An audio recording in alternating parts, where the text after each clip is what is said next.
As a country, we waste 9 million tons of food every year. The energy that is wasted because of that food can power Johannesburg for 20 years.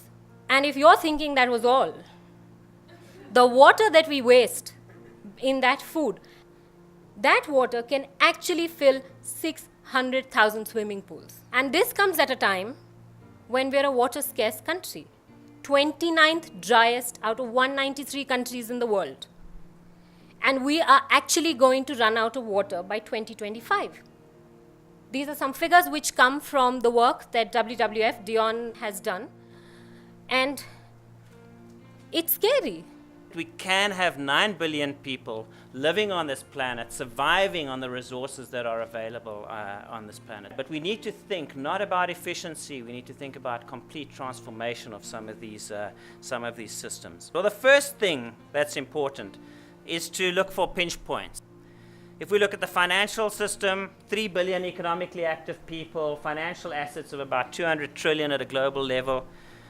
Pension funds control about 30 trillion of those. If you contribute to a pension or provident fund, could you raise your hand, please?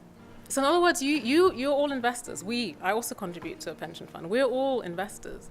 And you're actually in good company. That Goldman Sachs report shows that the annual disposable income of South Africans is actually increasing. On average, South Africans are increasing their amount of disposable income, which means we're increasing our contributions to pension funds, which is a good story. Do you know how resilient your pension is? Let me just say thanks very much for the opportunity to share a few thoughts. We've also been involved in doing some work with the WWF on the localization potential of photovoltaic production and small-scale renewable energy sector development.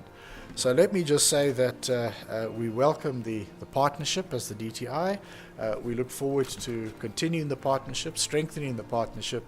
Are we building this resilient economy for whom? Some might say for us. But once you underline resilient, you mean sustainability.